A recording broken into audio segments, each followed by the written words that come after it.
Shalom jemaat GBI Sukacita. Shalom. Haleluya, suatu sukacita kita dapat bertemu kembali melalui siaran online. Tiba saatnya kita akan memuji Tuhan. Saya undang jemaat Tuhan kita bangkit berdiri, kita bertepuk tangan buat Allah kita. Sebab Allah kita sungguh sangat baik. Mari kita menyanyi buat Allah kita, mari kita menari dan melompat, bertepuk tangan. Sebab Engkau sangat baik, Yesus Kristus Tuhan kami. Kami bersukacita, sebab Engkau setia. Haleluya. Woo!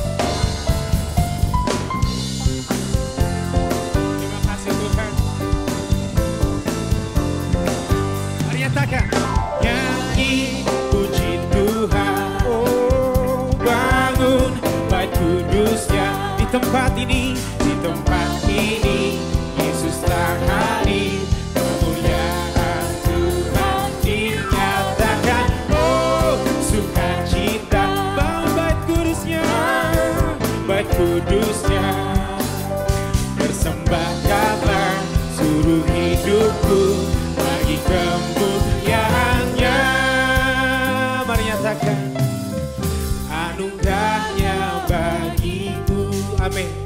Kasihnya dicurahkan, sambutlah dia juru selamat, bersoraklah, nyatakan nyanyi puji Tuhan, oh bangun bait kudusnya, haleluya. Di tempat ini Yesus telah hadir, kemuliaan Tuhan dinyatakan, oh sukacita, oh haleluya, bait kudusnya, persembahkanlah seluruh hidupku bagi kemuliaannya. Anugerahnya bagiku, nyatakan kasihnya dicurahkan, amin. Sambutlah dia juru selamat, bersoraklah,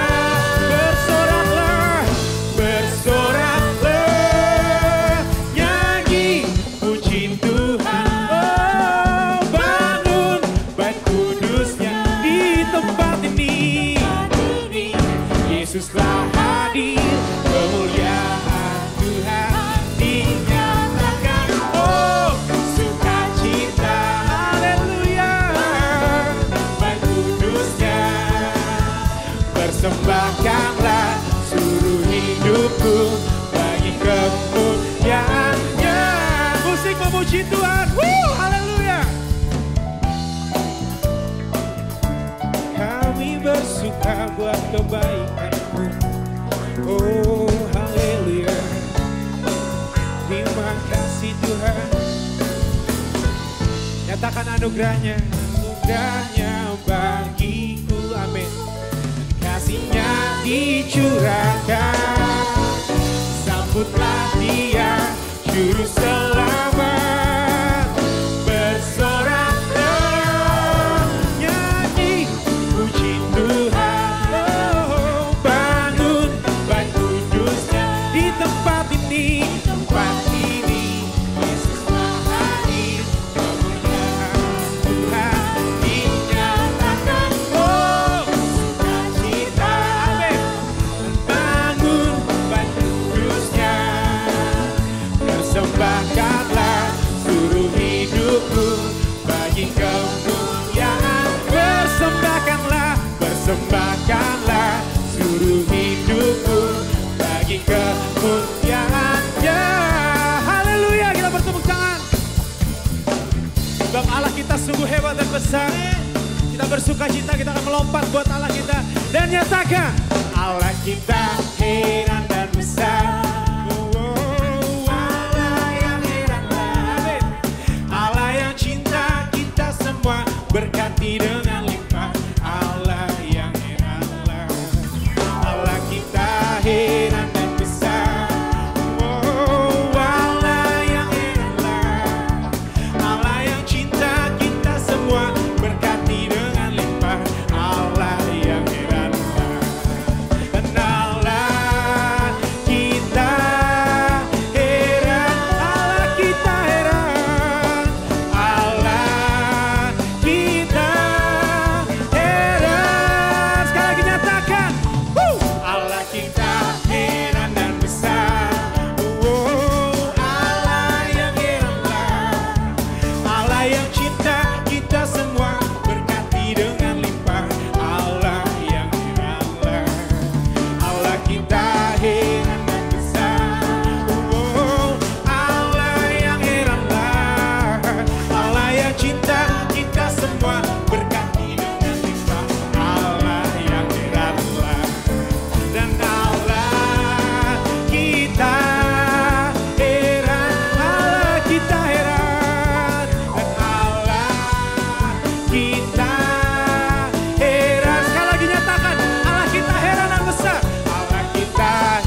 Jemaat Tuhan, tiba saatnya kita akan menyembah Bapa kita yang sungguh sangat baik.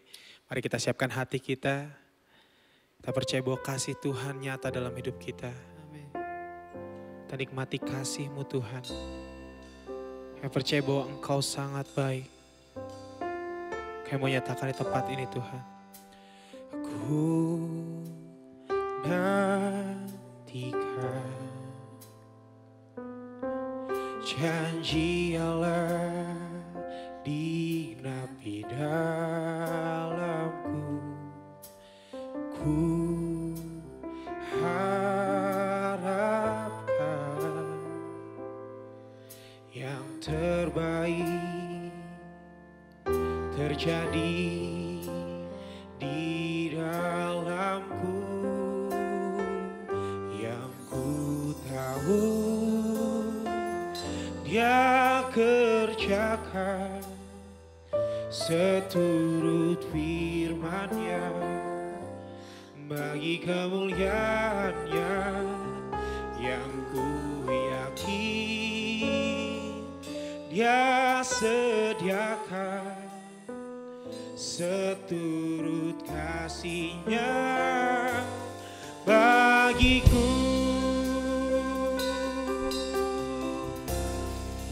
Mari jemaat Tuhan kita nyatakan. Ku nantikan, amin Bapa, janji Allah dinapi dalam. Ku harapkan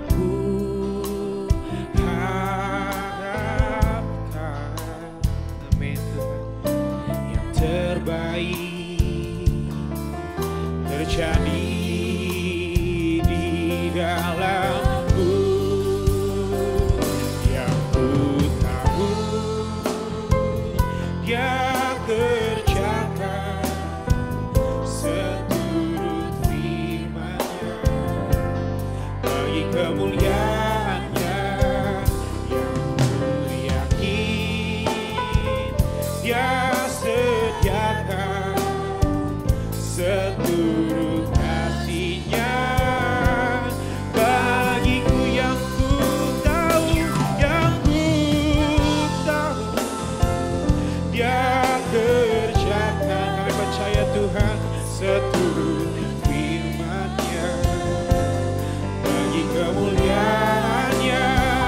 Yang ku yakin Dia sediakan seturut kasih-Nya bagiku. Sembah Dia, oh Allah yang terima kasih Tuhan. Haleluya.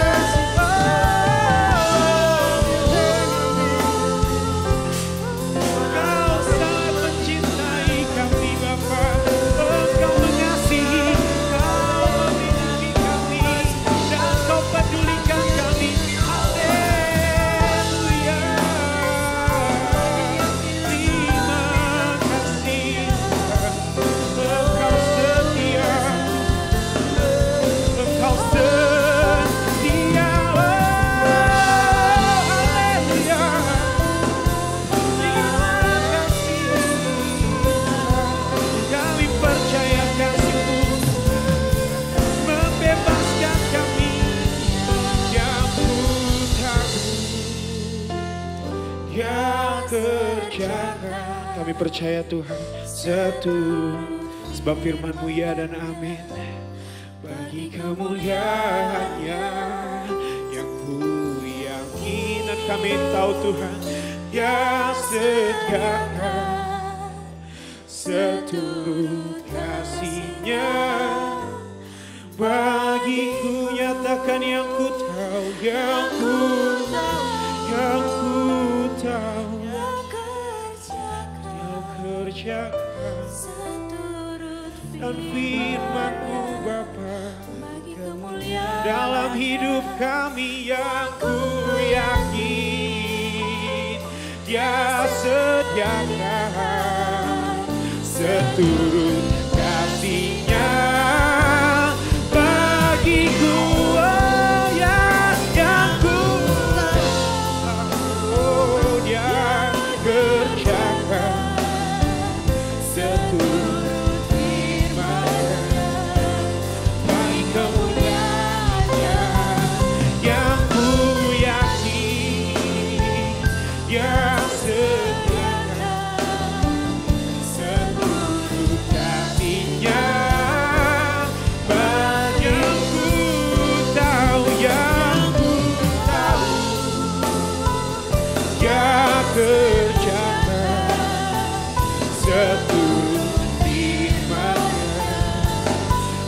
kemuliaannya yang ku yakin, yang setiakan seluruh kasih-Nya bagiku. Oh, haleluya. Kami percaya buat kasih-Mu yang menolong kami, memberkati kami, dan kami tahu Kau pedulikan kami, Bapa, tak pernah tinggalkan. Pertolongan nyata, janji-Mu ada. Amin. Haleluya. Terima kasih Tuhan. Terima kasih Bapa. Oh, haleluya. Dan kami percaya kasih nyata di tempat ini, dan kami nyatakan aku percaya berkat-Mu atasku melimpah, kebajikan kemurahan selalu mengikutiku. Ku puji, ku sembah Kau Tuhan. Sekali lagi coba Tuhan nyata. Dan aku percaya, haleluya, berkat-Mu atasku melimpah. Oh, kebajikan kemurahan selalu mengikutiku. Ku puji, ku sembah Kau Tuhan. Dan kami nyatakan di tempat ini, aku percaya, oh, berkat-Mu atasku melimpah, kebajikan kemurahan selalu mengikutiku. Ku puji, ku sembah, aku percaya, aku percaya, berkat-Mu atasku melimpah, kebajikan kemurahan selalu mengikutiku. Ku puji, ku sembah, ku puji, ku sembah, ku puji, ku sembah Kau, ku puji, oh, ku puji, ku sembah Kau, Yesus. Haleluya. Terima kasih Tuhan.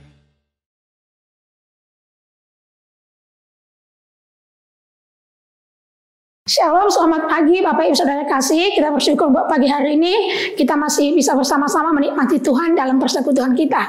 Sebelum kita mendengarkan firman Tuhan, mari kita bersama-sama berdoa.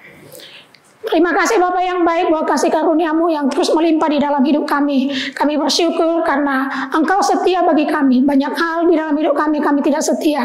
Tapi kesetiaan kami tidak membatasi kesetiaan Tuhan. Terima kasih Bapak yang baik. Pagi hari ini kami siap menerima kebenaran firman-Mu sebab kami percaya firman-Mu itu adalah kehidupan, kekuatan, sukacita, hikmat, dan segala yang kami perlukan ada di dalam firman-Mu. Urapi hamba-Mu Tuhan dan semua kami yang mendengarkan, sehingga kami percaya ketika kami menerima firman-Mu, kebenaran itu akan memerdekakan setiap kami. Kami siap diberkati di dalam nama Yesus. Semua kita yang siap diberkati bersama-sama yang saya katakan, amin. Puji nama Tuhan Bapak Ibu Saudara kasih. Saya sangat percaya dalam sepanjang hidup kita masing-masing, sungguh anugerah Tuhan tetap kita terima karena Tuhan mengasihi kita. Dan Tuhan itu baik. Amin ya Bapak Ibu. Bukan karena kebaikan kita, tapi karena Tuhan baik. Nah, pagi hari ini Bapak Ibu Saudara kasih, masih tema yang sama. Karena bulan ini adalah bulan kasih. Padahal sebenarnya tiap bulan, tiap hari, tiap waktu adalah kasih Kristus yang kita terima, yang kita rasakan. Kasih Kristus dasar hidup orang percaya. Buat saya secara pribadi tema ini adalah tema yang sangat luar biasa ya. Kenapa Bapak Ibu Saudara kasih? Karena ini berbicara tentang kasih Kristus dasar hidup orang percaya.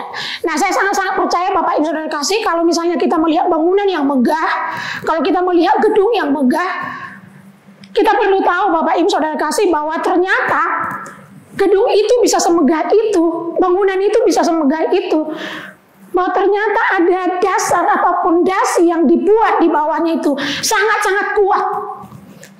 Karena kalau menentukan bangunan itu kokoh, bertahan, tidak goyah, itu tergantung dari dasar yang dibuat atau fondasi yang dibuat. Semakin tinggi bangunan, semakin megah, so pasti Bapak Ibu Saudara kasih dasarnya, fondasinya akan ditanamkan semakin dalam. Supaya apa? Supaya bangunan itu teguh, kokoh, dan kuat. Dan saya pikir Bapak Ibu Saudara kasih nggak salah, Yesus pernah bilang seperti itu. Di dalam Matius 7 ayat 24 sampai ayat yang ke-27, saya tidak perlu bacakan, tapi di situ dikatakan bahwa ada dua macam dasar. Jadi Tuhan membuat perumpamaan bahwa kalau orang membangun rumah di atas pasir, dasarnya itu pasir, maka dikatakan ketika badai, ketika hujan melanda, maka bangunan itu akan porak-poranda. Jelas. Tetapi kalau bangunan itu di bawahnya ada fondasi, ada dasar, dibuat dari batu, dicor begitu dalam, ditaruh batu sebagai fondasi, sebagai dasar, maka ketika bangunan itu jadi dan ketika ada badai, ketika ada gempa, maka bangunan itu akan kokoh. Dan firman Tuhan bilang, hidup kita juga sama seperti bangunan itu. Hidup kita, pelayanan, keluarga, bisnis, apapun, sama seperti bangunan itu, kita sedang membangun hidup kita, membangun pelayanan, membangun keluarga, membangun bisnis, di atas dasar apa? Nah, pagi hari ini Bapak Ibu Saudara kasih dikatakan, mari kita memilih untuk membuat fondasi yang kokoh. Dan fondasi itu Bapak Ibu Saudara kasih adalah kasih Kristus. Luar biasa Bapak Ibu Saudara kasih. Walaupun mungkin di dalam bagian ayat firman Tuhan itu dikatakan bahwa di atas dasar firman Tuhan.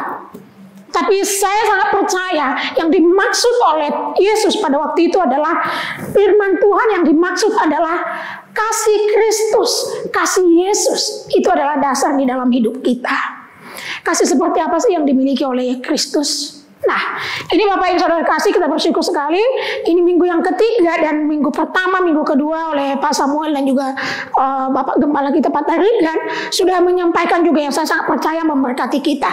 Tapi kita akan lihat kembali Bapak Ibu Saudara kasih, kasih seperti apa sih yang dimiliki oleh Kristus yang membuat kita bahwa kalau hidup kita bangun di atas kasih itu, maka dikatakan hidup kita akan kokoh, hidup kita akan bersuka cita, hidup kita akan tetap teguh walaupun ada banyak hal yang terjadi dalam hidup kita. Mari kita lihat Bapak Ibu Saudara kasih di dalam Matius 9 ayat 35 sampai ayat 36. Saya akan bacakan buat Bapak Ibu Saudara kasih. Demikianlah Yesus berkeliling ke semua kota dan desa. Ia mengajar dalam rumah-rumah ibadat dan memberitakan Injil Kerajaan Sorga serta melenyapkan segala penyakit dan kelemahan. Melihat orang banyak itu, tergeraklah hati Yesus oleh belas kasihan kepada mereka, karena mereka lelah dan terlantar seperti domba yang tidak bergembala. Luar biasa, dalam bagian ini dikatakan bahwa ketika Yesus hidup di dunia ini, dikatakan Yesus berkeliling dari kota ke kota, desa ke desa, dan dia mengajar, dia memberitakan Injil, melenyapkan segala penyakit, dan melihat orang banyak itu, tergeraklah hati Yesus oleh belas kasihan. Nah, ini Bapak Ibu Saudara kasih, kasih yang seperti apa yang dimiliki Yesus adalah kasih yang memiliki belas kasihan. Ini yang dimiliki Yesus buat kita. Dan kalau ini Bapak Ibu Saudara kasih kita buat menjadi pondasi, menjadi dasar dalam seluruh bidang hidup kita, apa yang dikerjakan oleh Yesus bagi kita, saya sangat percaya Bapak Ibu Saudara kasih, seperti tema kita, kasih Kristus itu menjadi dasar hidup orang percaya, maka hidupnya ketika ada hujan, ketika ada badai, ketika ada banjir, hidupnya tidak akan terseok-seok, tapi hidupnya akan tetap teguh, hidupnya akan kokoh. Mari kita lihat Bapak Ibu Saudara kasih. Ini sangat penting sekali Bapak Ibu Saudara kasih. Kenapa?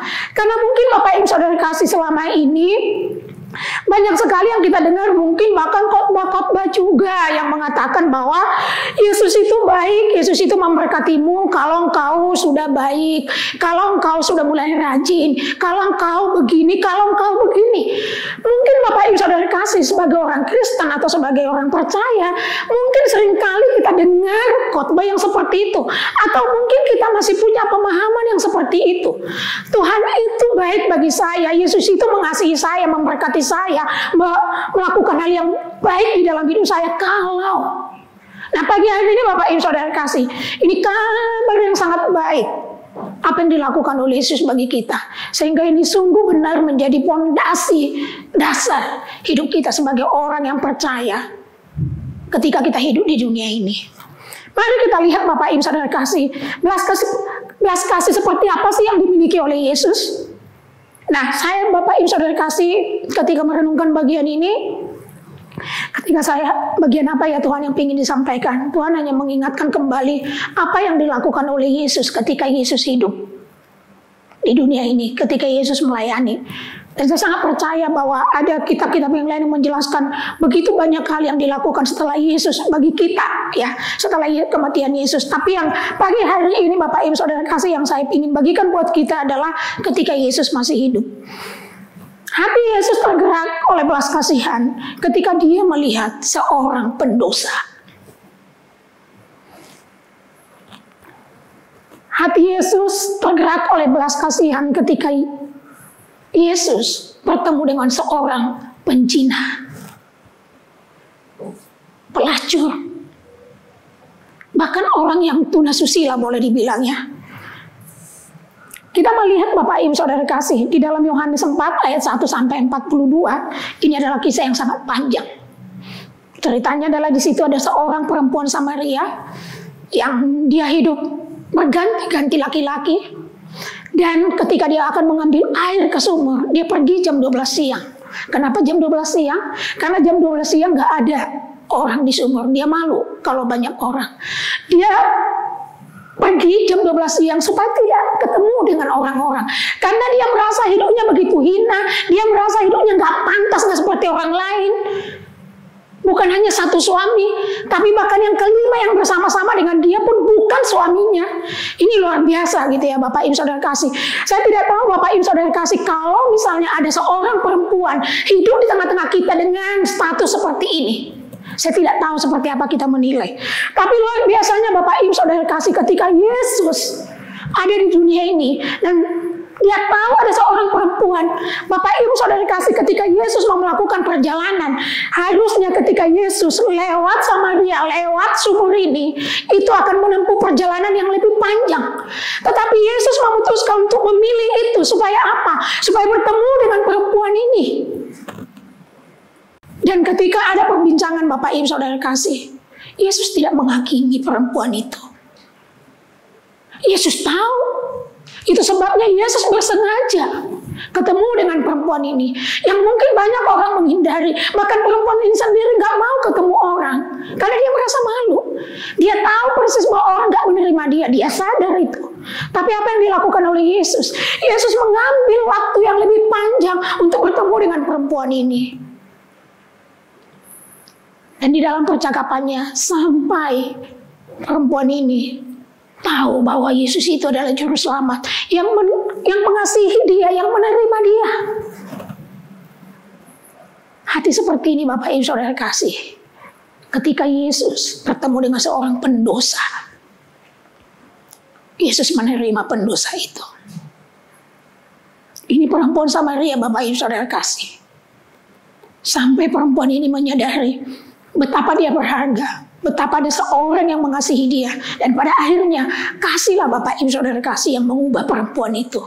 Bukan penghakiman, bukan kamu tahu nggak kamu harus bertobat loh, kamu tahu nggak suamimu ini bukan suamimu loh, bukan perkataan yang seperti itu, tapi penerimaan Yesus akan perempuan itu membuat perempuan itu mengalami metanoia, pertobatan. Perempuan yang tertangkap basah berzina di dalam Yohanes 8 ayat 1 sampai 11. Jelas sekali Bapak Ibu Saudara kasih, perempuan ini ketangkap basah loh Bapak Ibu Saudara kasih. Walaupun hanya perempuannya, saya nggak tahu laki-lakinya di mana gitu. Dan ketika bertemu dengan Yesus, wah, orang Farisi Bapak Ibu Saudara sudah bilang, Tuhan, kalau hukum Musa bilang orang seperti ini harus diranjam dengan batu, dilempari dengan batu kalau seorang berzina ketahuan. Dan Bapak Ibu Saudara kasih tahu ke kita bahwa hanya Yesus yang harusnya pantas menghukum perempuan ini. Kenapa? Karena hanya Yesus yang tidak berdosa. Bahkan orang Farisi pun adalah orang yang berdosa. Semua orang yang membawa perempuan ini adalah orang yang berdosa. Hanya Yesus yang tidak berdosa. Tetapi apa yang dilakukan oleh Yesus? Singkat cerita, ketika Yesus bilang, oke, yang merasa tidak berdosa, yang merasa tidak pernah berdosa, dia duluan yang melempar perempuan ini. Dan ketika ditunggu-tunggu, semua orang itu pergi dan tinggal Yesus. Walaupun Yesus adalah orang yang tepat untuk menghukum, tapi Yesus nggak lakukan itu. Apa yang dilakukan oleh Yesus? Tidak adakah yang menghukum engkau? Tidak adakah yang berani melempar batu? Aku pun tidak menghukum engkau. Aku pun tidak menghukum engkau. Pergilah dan jangan berbuat dosa lagi. Setiap kali Yesus bertemu dengan orang berdosa, penerimaan selalu dikedepankan dan perubahan pasti terjadi. Bukankah itu yang kita tahu juga Bapak Ibu Saudara kekasih, bahwa kasih itu Bapak Ibu Saudara kasih mengubah kita, bukan tuntutan. Penerimaan kasih itulah yang mengubah hidup kita, dan itu yang dilakukan oleh Yesus. Bapak Ibu Saudara kasih, bukankah kita juga adalah bagian dari perempuan ini? Mungkin kita bukan penjina, mungkin kita melakukan kesalahan, dosa di bagian-bagian yang lain. Tapi bayangkan itu Bapak Ibu Saudara kasih, setiap kali kita dalam kondisi itu, Yesus selalu datang sama kepada perempuan Samaria dan juga perempuan yang ketangkap basah berzina. Seperti itu yang dilakukan oleh Yesus. Yesus menerimanya, Yesus menyalurkan kasihnya, dan itulah yang mengubah setiap orang. Bahkan ketika Yesus ketemu dengan perempuan pendosa, seorang perempuan pendosa juga, kok kayaknya perempuan yang paling banyak pendosa ya. Dia ketemu ketika Yesus ada acara dengan orang Farisi. Perempuan pendosa ini datang membawa buli-buli berisi minyak. Wah, langsung orang-orang Farisi bilang, kalau dia ini nabi ya, dia pasti tahu perempuan ini adalah orang pendosa. Dia pasti tahu kalau perempuan ini orang gak benar. Tetapi Yesus mengizinkan perempuan itu menumpahkan buli-buli minyak itu di kakinya dan melap kaki Yesus dengan rambutnya, meminyaki kaki Yesus. Yesus tahu kalau perempuan itu adalah orang pendosa. Dan Yesus mengatakan, dosamu sudah diampuni. Setiap kali orang pendosa sejahat, kotor apapun, ketika mereka datang kepada Yesus, Yesus tidak pernah menghakimi, Yesus tidak pernah menghukum dan membuang mereka, tapi Yesus menerima. Bapak Ibu Saudara kasih, itu kita. Adakah kasih yang kita bisa ketemukan seperti itu Bapak Ibu Saudara kasih? Hanya Yesus yang bisa mengasihi kita seperti itu.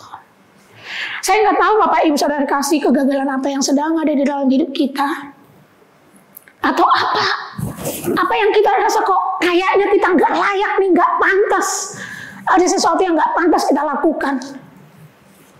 Datanglah, karena dia menerima kita seperti Yesus menerima, bahkan meluangkan waktu yang banyak bersengaja untuk mengambil waktu supaya ketemu dengan perempuan yang bahkan mungkin dia sudah, saya bisa bayang Bapak Ibu Saudara kasih betapa mungkin perempuan ini udah stres sekali ya Bapak Ibu ya. Tapi Yesus datang, Yesus mendatanginya. Bahkan seorang penjina ini yang ketangkap basah berzina, tapi Yesus pun mengatakan, aku tidak menghukum engkau, pergilah dan jangan berbuat dosa. Ketika tidak ada penghukuman, Bapak Ibu Saudara kasih, itulah yang bisa mengubah orang. Saya setuju Bapak Ibu Saudara kasih, kalau banyak mungkin pengkhotbah mengatakan bahwa saya sangat setuju Yesus membenci dosa, tapi Dia mengasihi kita orang berdosa. Dia mengasihi kita, dan kasihnya itulah yang sanggup mengubah kita dari dosa, dari kebiasaan, dari tabiat. Hal apa lagi Bapak Ibu Saudara kasih? Hati Yesus tergerak belas kasihan. Seperti apa lagi Bapak Ibu ketika Yesus bertemu dengan seorang pemungut cukai, penipu, atau untuk saat ini, zaman ini, koruptor. Namanya siapa Bapak Ibu Saudara kasih? Sakeus. Di dalam Lukas 19 ayat 1 sampai 10.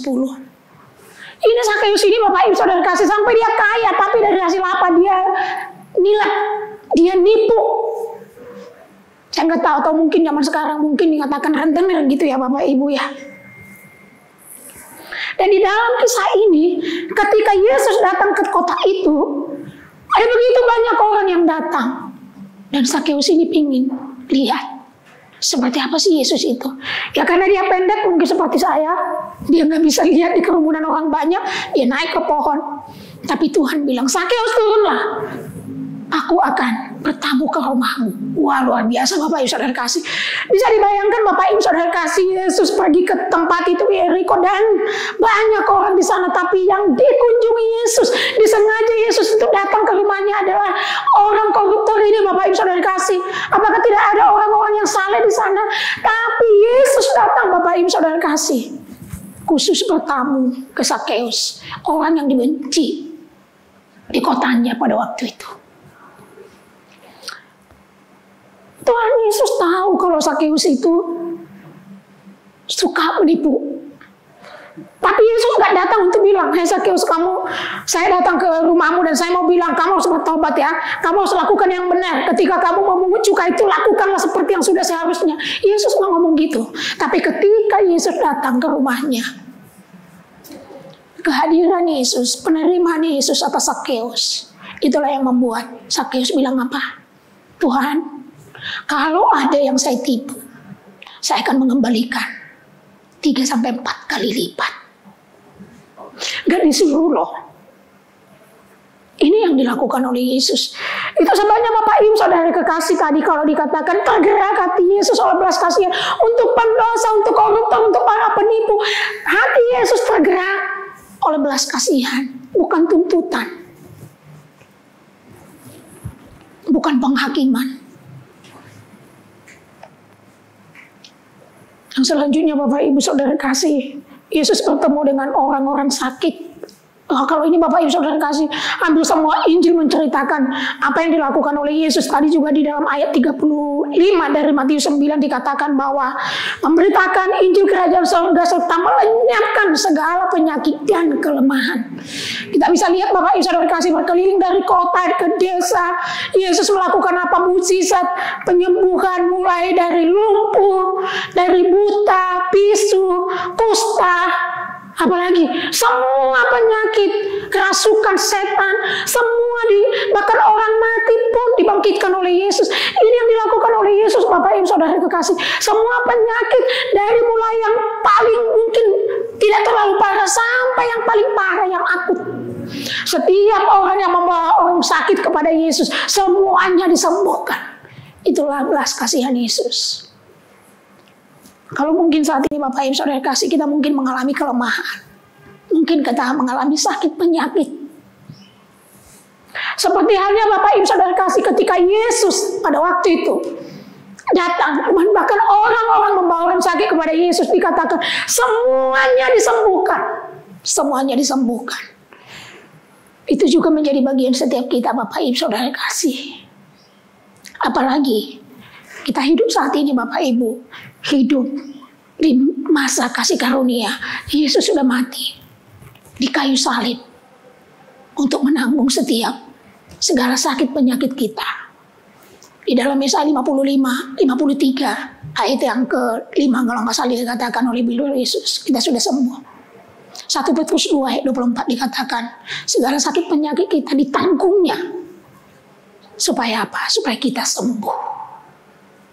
Mungkin saat ini kita sakit, Bapak Ibu Saudara kasih. Mungkin gak sakit fisik.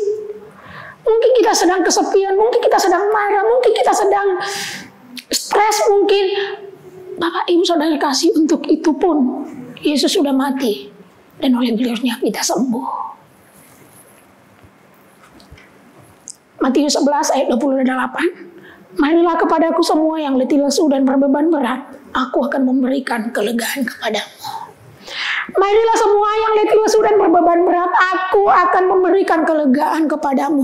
Apapun yang membuat kita letih lesu, sakit, penyakit, kelemahan, kepedihan, apapun yang kita alami, Bapak Ibu Saudara kasih, Yesus mengatakan, mari kepadaku yang letih lesu, dan aku akan memberikan kelegaan kepadamu. Tuhan gak bilang, Bapak Ibu Saudara kasih, apa alasan dari penyakitmu, apa alasan dari engkau depresi. Gak perlu, Bapak Ibu Saudara kasih. Untuk setiap hal yang membuat kita tertekan, untuk setiap hal yang membuat kita lemah, untuk setiap hal yang membuat kita kesakitan, datang kepada Yesus. Selalu hasilnya adalah, yang kita terima adalah kelegaan. Kelegaan. Saya tidak tahu Bapak Ibu Saudara kasih, mungkin ada yang bergumul dengan sakit penyakit. Kalau Yesus mengatakan, oleh beliau-Nya kita sudah sembuh dan itu sudah selesai. Perkatakanlah, walaupun mungkin faktanya masih ada rasa sakit, mata kita masih melihat hal-hal yang belum seperti yang kita harapkan. Tapi saya mau tegaskan lagi Bapak Ibu Saudara kasih, ini juga buat saya, bahwa firman lebih tinggi dari fakta. Karena firman itu adalah perkataan Allah, dan firman itu adalah Allah itu sendiri. Allah tidak pernah gagal. Di dalamnya saya dikatakan, setiap firman yang keluar dari mulutku tidak akan kembali sia-sia, tapi firman itu akan mengerjakan apa yang aku kehendaki, apa yang aku ingini di dalam hidup setiap kita. Tuhan ingin kita sembuh, amin, yes. Tuhan ingin kita sembuh, dan bukan hanya ingin, Tuhan sudah lakukan, Yesus sudah lakukan itu. Dia sudah memberikan kesembuhan. Mari ini juga Bapak Ibu Saudara kasih, yang saya pegang, karena lumayan Bapak Ibu, lengan saya ini udah lumayan berapa waktu sakit, nggak bisa digerakin. Sudah ke dokter juga. Tapi saya mau ngomong gimana, itu semua memperkatakan, kalaupun masih ada rasa sakit, tapi saya mau katakan, ya, itu perasaan bisa berubah-berubah. Tapi kebenaran yang mengatakan bahwa oleh beliau-Nya saya sudah sembuh, aku menerima kesembuhan itu, dan itu sudah terjadi 2000 tahun yang lalu, itu sudah terjadi di kayu salib. Yesus sudah menanggung segala sakit penyakit, segala kesakitan. Dia sudah menarik itu di dalam tubuhnya, mulai dari kepala, tangan, lambung, kaki. Supaya apa? Supaya kita tidak lagi merasakan sakit itu dan kita sembuh. Mari katakan amin untuk itu. Itu yang dilakukan oleh Yesus. Sekali lagi, apapun yang kita rasakan, apapun yang sedang ada di dalam tubuh kita, itu fakta. Tapi kebenaran lebih tinggi daripada fakta. Mari kita setuju dengan itu. Belas kasihan apalagi Bapak Ibu Saudara kasih yang dia miliki oleh Yesus, yang membuat itu menjadi dasar di dalam hidup kita. Ketika Yesus bertemu dengan orang yang mengkhianati dia. Siapa Bapak Ibu Saudara kasih? Orang yang paling dekat, murid-muridnya. Memang begitu Bapak Ibu. Biasa yang bisa mengkhianati kita orang dekat, bukan orang lain. Jadi tidak usah perlu bertanya, coba kalau orang lain, ini saudara saya, teman dekat saya. Ya iya Bapak Ibu, orang lain gak mungkin lakukan itu. Pasti orang yang dekat, yang ada interaksi, yang ada hubungannya dengan kita. Nah, begitu juga Bapak Ibu Saudara kasih, orang yang mengkhianati Yesus adalah murid-muridnya. Baik itu Petrus. Wah, Petrus ini luar biasa kalau ngomong Bapak Ibu Saudara kasih. Oh enggak Tuhan, saya akan mengikut Engkau. Sesemangat itu Bapak Ibu Saudara kasih. Tapi kita tahu persis bagaimana perjalanan Petrus. 3 kali loh dia mengkhianati Yesus. Tapi apa yang dilakukan oleh Yesus? Kalau di dalam Yohanes itu dikatakan, Petrus, apakah engkau mengasihi aku? 3 kali Tuhan tanya. Sampai pada akhirnya Petrus bilang, Tuhan, engkau tahu segala hal. Engkau tahu aku mengasihi engkau. Apa yang dikatakan oleh Yesus? Gembalakanlah domba-dombaku. Bisa dibayangin dari orang yang 3 kali mengkhianati, bahkan mengutuki, aku gak kenal dia. Aku gak kenal dia. Sumpah aku gak kenal dia. Petrus bilang gitu ketika ada seorang perempuan menanyakan, sepertinya kamu juga adalah murid dari orang itu ya yang akan disalib itu. Oh enggak, saya enggak kenal dia. Tapi apa yang dilakukan oleh Yesus? Yesus mempercayakan dia menggembalakan domba-domba. Bisa dibayangin sebegitu dia dihianati, tapi tetap Yesus mempercayakan hal yang besar untuk menggembalakan domba-domba. Seperti itu juga yang kita alami, Bapak Ibu Saudara kasih. Oh ditanya, ada yang udah pernah mengkhianati Yesus? Saya nggak tahu seperti apa kita menjawab gitu ya. Tapi rasanya ada di antara kita masing-masing ada hal yang kadang kita juga mengkhianati, tetapi Yesus menerimanya. Bahkan mempercayakan hal yang lebih besar kepada Petrus dan menjadikan Petrus menjadi soko jemaat.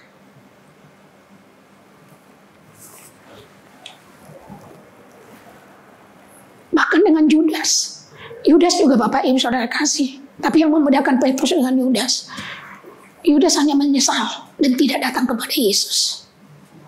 Tapi Petrus, dia datang kepada Yesus dan Yesus memulihkan dia dan mempercayakan hal yang lebih besar lagi bagi Petrus.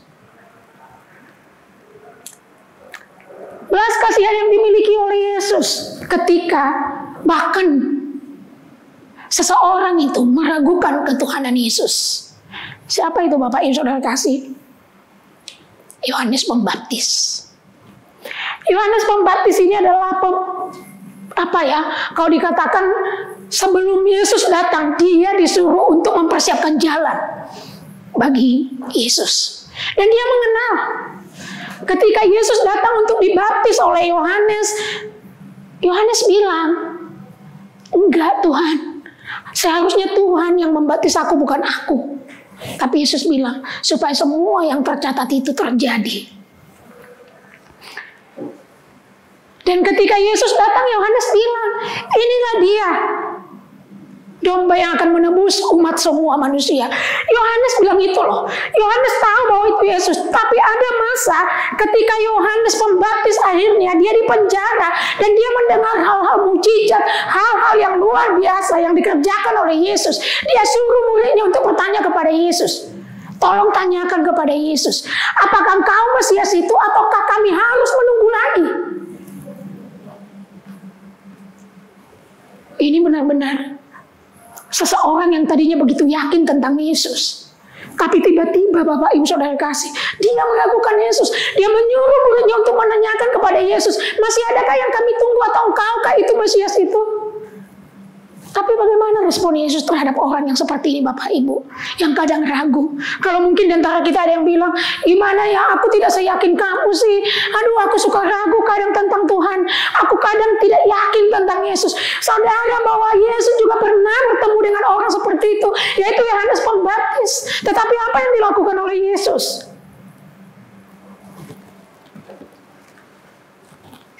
Apa yang dilakukan oleh Yesus Bapak Ibu Saudara kasih? Yesus mengatakan di dalam Matius 11 ayat yang kedua sampai 19. Yesus bilang gini, katakan kepada Yohanes semua hal yang sudah saya lakukan, kasih tahu kepada dia. Yesus mau bilang, ya iya saya Tuhan itu, saya Mesias itu gitu. Ketika suruhan itu, ketika murid Yohanes itu pergi, Yesus bilang kepada orang-orang lain, buat apakah engkau pergi ke padang? Apakah untuk melihat orang yang berpakaian halus? Gak mungkin, karena orang yang berpakaian halus itu ada di istana. Buat apa engkau pergi ke padang? Untuk melihat nabi? Benar. Bahwa bahkan Yohanes Pembaptis itu lebih besar daripada seorang nabi. Karena tidak ada yang dilahirkan seorang perempuan lebih besar daripada Yohanes Pembaptis selain Yesus. Orang yang pernah meragukan Yesus pun, kalau harusnya seperti ini ya, kebayang tidak sih? Harusnya yang dilakukan adalah, alah dulu kamu udah mengagung-agungkan saya, kamu bilang saya ini orang yang luar biasa, kamu bilang saya Tuhan, kok sekarang kok kamu meragukan aku sih? Yesus gak pernah bilang begitu. Tapi dia tetap Dia menghargai, bahkan dia mengangkat Yohanes Pembaptis di tengah setiap orang-orang yang mendengarkan pada saat itu. Seperti itulah Yesus memperlakukan bahkan orang yang pernah ragu kepada dia. Apa yang kita mau lihat Bapak Ibu Saudara kasih? Kalau kadang kita ragu Bapak Ibu Saudara kasih Yesus itu nggak pernah membuang kita. Kasih Yesus itu tetap menerima kita. Sama seperti Yesus memperlakukan Yohanes Pembaptis. Apa yang dilakukan oleh Yesus ketika Yesus bertemu dengan begitu banyak orang yang lapar pada kondisi itu. Semua kita tahu cerita ini di dalam Matius 4 ayat yang ke-13 sampai 21, di mana Yesus memberi makan 5.000 orang. Waktu itu Yesus sedang melakukan KKR dan murid-muridnya ada di sana dan orang-orang berbondong-bondong ikutin dari mulai pagi sampai sore dan menjelang malam. Tiba-tiba muridnya bilang, Tuhan suruhlah mereka pulang, udah malam ini, supaya mereka cari makan sendiri. Ini hamba Tuhan loh, murid Yesus. Ini orang-orang udah kelaparan dari pagi sampai udah menjelang malam, gak makan, hanya mengikuti Yesus. Dan seorang hamba Tuhan bilang suruh mereka pulang, cari makan sendiri dong. Tapi apa yang dikatakan oleh Yesus? Tidak, kamu harus memberi mereka makan. Itu hati Yesus. Tergerak apa oleh belas kasihan yang sebegitu luar biasa. Bahkan kalau ada di situ muridnya udah cuek, biarin aja lah, cari aja makan sendiri lah. Saya nggak mengurusin itu, pusing amat, aku juga lapar kok. Mungkin itu yang dirasakan oleh murid-murid itu juga. Ya kita juga lapar. Ya gimana mau ngasih makan 5.000 orang, aduh, udahlah pusing. Mungkin dia berpikir begitu. Tapi Yesus nggak,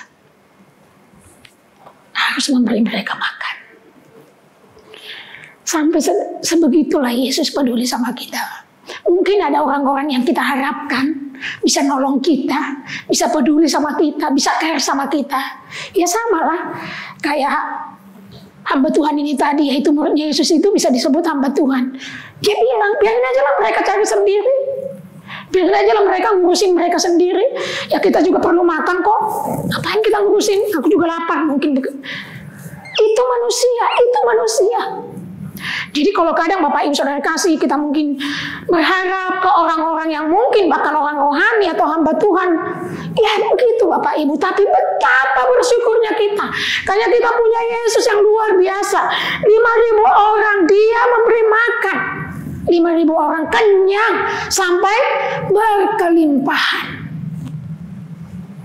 Itu Yesus kita Bapak Ibu Saudara kasih. Kalau hari-hari ini Bapak Ibu Saudara kasih, kita sedang kelaparan.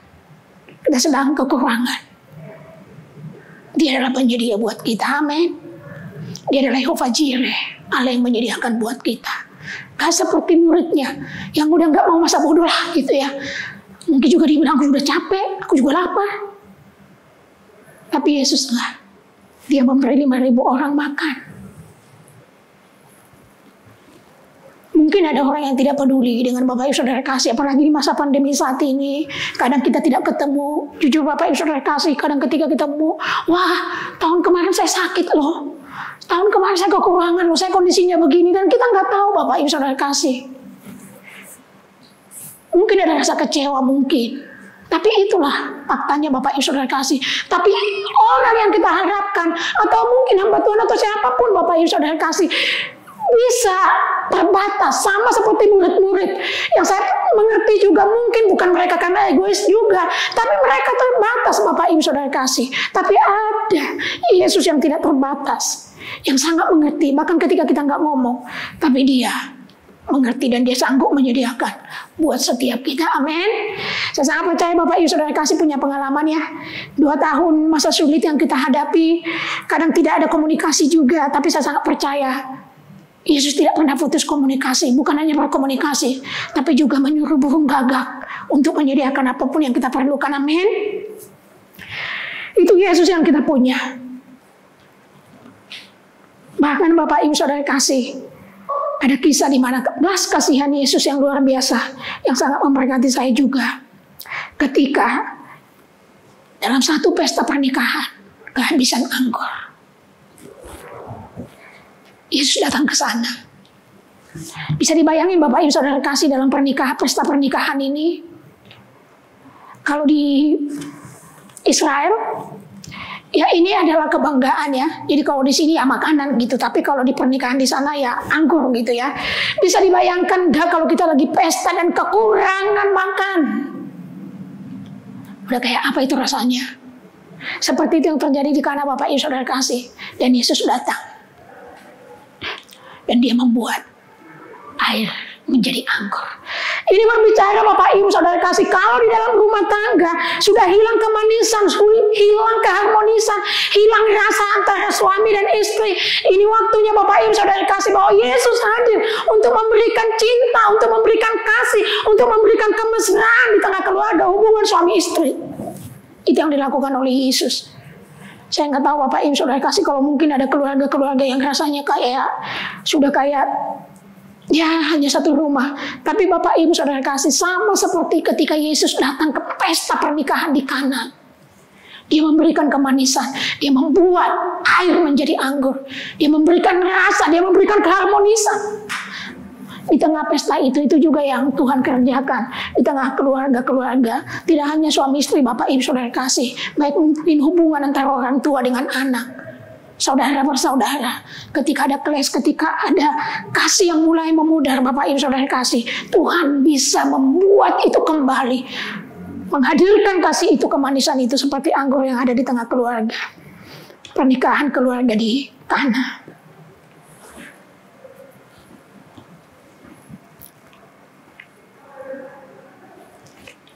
Ketika Yesus bertemu dengan murid-murid, ketika Yesus menghadapi kondisi murid-murid ada di dalam perahu dan ada badai, ada topan, dan ketika Yesus tidur pada waktu itu, lalu murid-muridnya berteriak, Tuhan, kita binasa.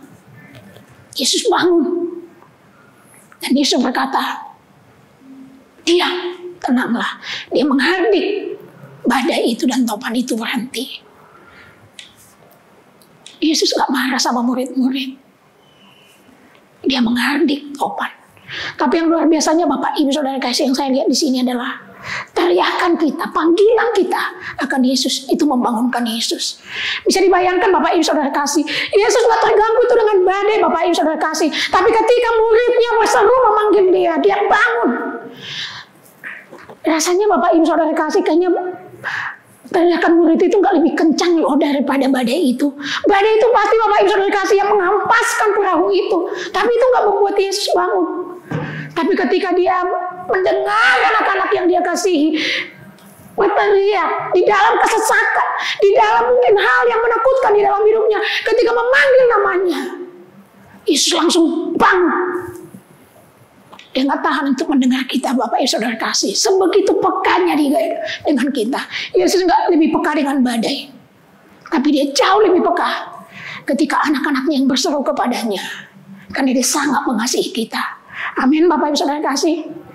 Kalau istilah gembala kita selalu mengatakan, ketika di dalam kondisi itu Yesus, cuma hanya bilang Yesus, nggak tahu mau ngomong apa lagi, tapi sepersekian detik itu Tuhan langsung menolong kita, menyelamatkan kita. Sebegitu Tuhan, hatinya sebegitu peka dengan suara kita anak-anaknya. Jadi Bapak Ibu Saudara kasih, kalau ada yang bilang, kenapa ya kok Tuhan gak mendengar? Enggak Bapak Ibu Saudara kasih, berserulah, dia mendengar. Dia mendengar. Sekecil apapun suara kita, dia mendengar. Dalam segala hal yang kita alami, ketika ada kesulitan atau ada masalah, teruslah memanggil namanya. Dia mendengar, dia peduli. Sama ketika Yesus di tengah badai itu, dia lebih peka dengan panggilan dari murid-murid itu daripada badai yang menghantam perahu itu.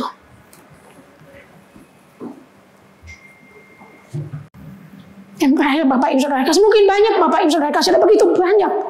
Tapi yang terakhir Bapak Ibu Saudara kasih, Yesus itu, belas kasihan Yesus, dia mendatangi kita di tingkat iman di mana kita ada. Kenapa saya bilang begitu Bapak Ibu Saudara kasih?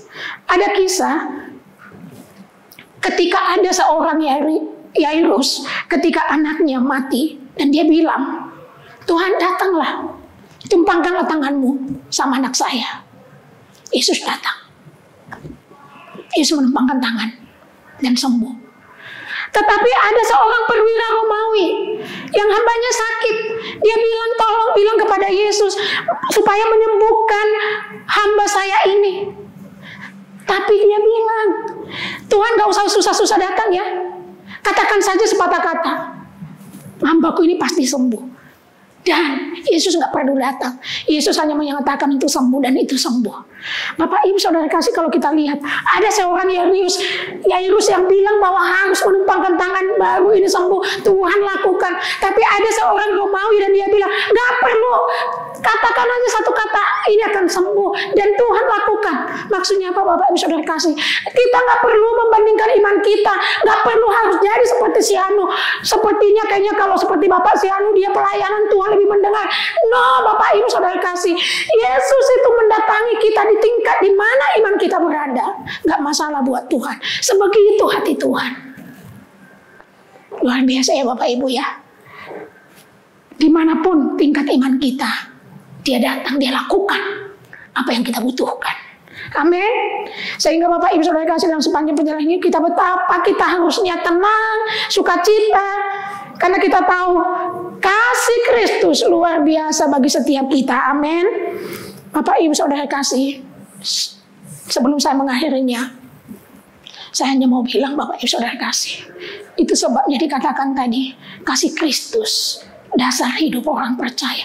Kalau setiap bagian-bagian yang saya juga sudah bagikan banyak di dalam Alkitab, kisah bagaimana Yesus melakukan mujizat dan segala hal yang dikerjakan oleh Yesus, kita bisa baca. Ini sebagian kecil Bapak Ibu Saudara kasih. Kalau kita masih mau, kita masih bisa gali satu persatu. Dan mari Bapak Ibu Saudara kasih, karena untuk setiap area di dalam hidup kita, mari kita mulai merenungkan apa yang dilakukan oleh Yesus dalam kehidupan kita, pribadi, keluarga, bisnis, usaha, pelayanan. Supaya apa? Supaya hidup kita menjadi kokoh, kuat, teguh. Kenapa? Karena kita membuat pondasinya bahwa Yesus mengasihi kita. Yesus mengasihi saya.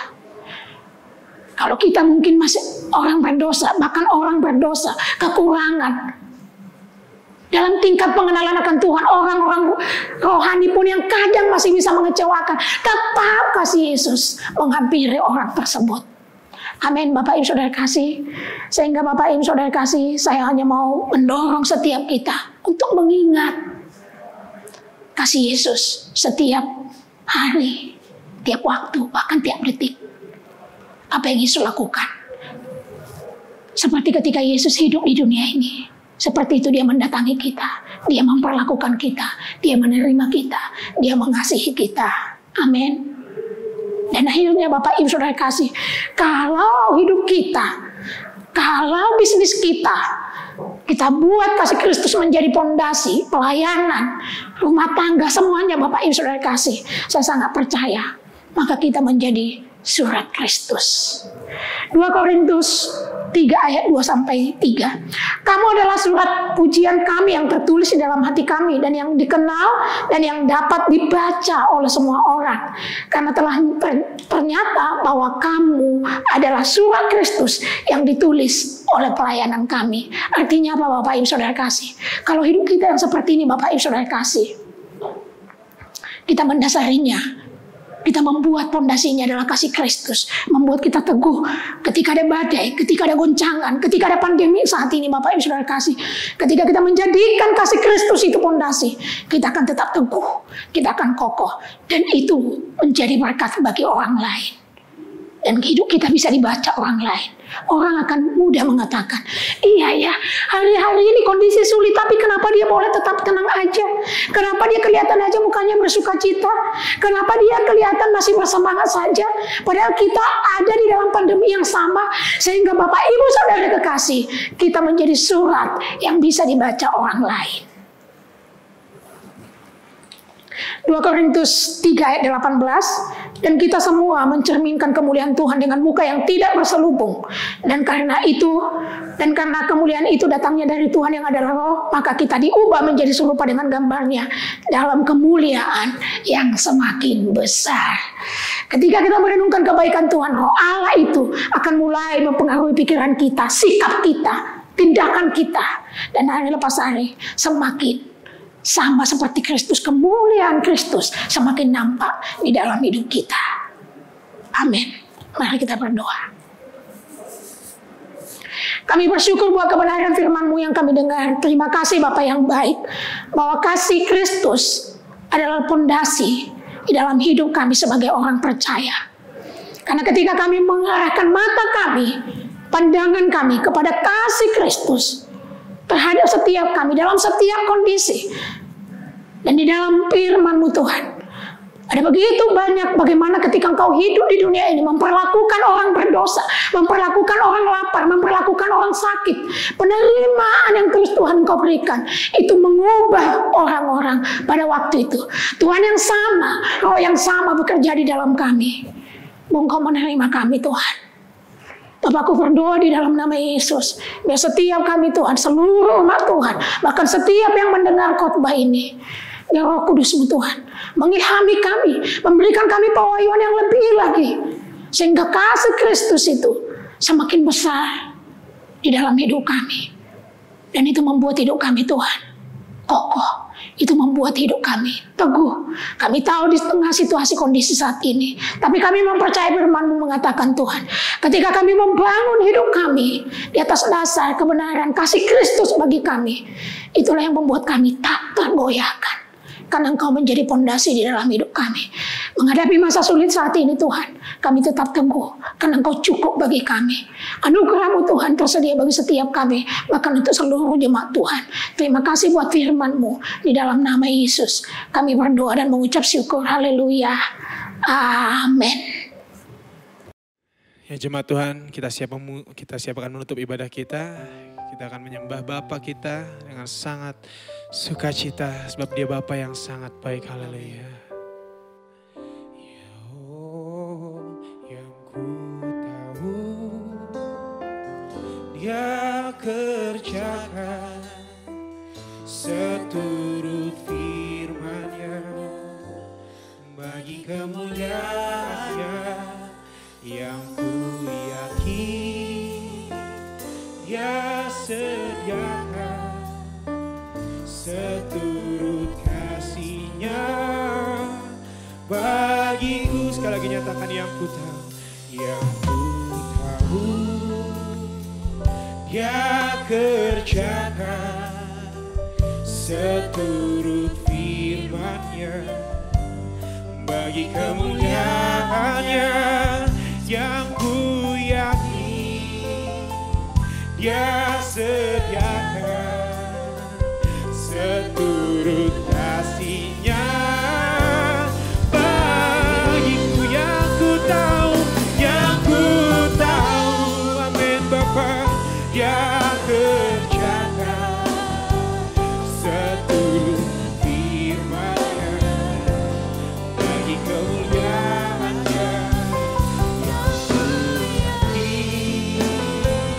Dia sediakan seturut kasih-Nya bagiku. Seturut kasih-Nya, seturut kasih-Nya bagiku. Seturut kasih-Nya, seturut kasih-Nya bagiku.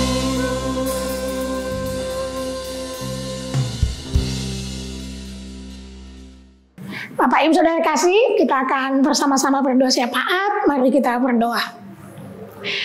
Kami menikmati kebaikan-Mu hari lepas hari, bahkan minggu lepas minggu, dan yang kami percaya Tuhan sepanjang hidup kami. Terima kasih buat pagi hari ini. Kami bersyukur buat penyertaan-Mu di dalam ibadah kami, dan kami mau bersama-sama bersyukur juga buat gembala yang Tuhan percayakan dalam pelayanan ini. Terima kasih untuk hamba-Mu, Bapak dan Ibu Tarigan. Kami percaya anugerah-Mu terus mengalir atas hamba-Mu ini Tuhan.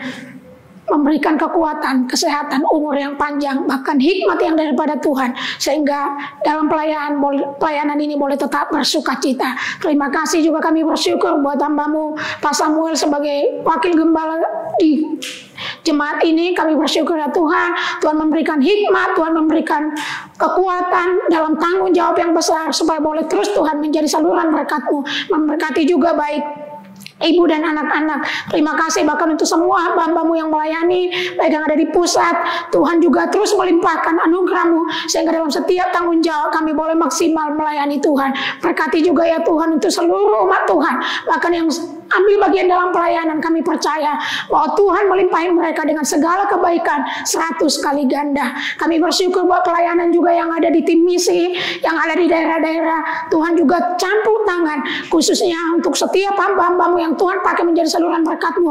Allah terlebih dahulu mengaruniakan segala hikmat, pewahyuan untuk boleh Tuhan memberikan makan dari setiap domba-domba yang Tuhan percayakan. Bapak terima kasih, kami juga bersyukur untuk kondisi saat ini. Kami percaya Tuhan tetap melingkupi gereja-gereja Tuhan di tengah pandemi saat ini, ketika beribadah baik secara online maupun secara onsite. Tuhan campur tangan, Tuhan menutup bungkus mereka dengan kuasa darah-Mu. Terima kasih Tuhan, berkati bangsa kami. Kami sangat percaya Tuhan, anugerah-Mu tersedia atas bangsa ini dan membuat bangsa ini tetap di dalam perlindungan Tuhan. Kami terus memperkatakan bahwa hal yang baik terus terjadi atas bangsa ini, baik untuk kesehatan, baik juga untuk perekonomian, bahkan juga untuk pemerintahan. Semua aspek diberkati di dalam nama Yesus. Kami bersyukur untuk pemimpin-pemimpin yang Tuhan percayakan, karena Tuhan yang memilih dan Tuhan yang menetapkan mereka. Tuhan juga mengurapi dan membuat mereka boleh melakukan setiap tugas dan tanggung jawab mereka dengan baik. Terima kasih Bapa, di dalam nama Yesus kami berdoa. Mari Bapak Ibu Saudara kasih, kita mengangkat tangan kita. Kita mengakhiri ibadah dan kita siap diberkati oleh Tuhan. Kami menadahkan tangan kami sebagai tanda rasa syukur kami buat Engkau Tuhan yang begitu mengasihi setiap kami. Terima kasih karena Engkau sudah melimpahi kami dengan segala kebaikan-Mu. Dan kami juga percaya Tuhan, anugerah-Mu tersedia bagi setiap kami. Kasih karunia daripada Allah Bapa, damai sejahtera di dalam Yesus Kristus, dan persekutuan Roh Kudus menyertai kita hari ini sampai Dia datang kedua kali menjemput setiap kita. Di dalam nama Yesus kami berdoa dan mengucap syukur. Haleluya. Sama-sama katakan amin. Tuhan Yesus memberkati. Selamat hari Minggu. Begitu besar kasih telah tercurah bagi dunia, karya-Mu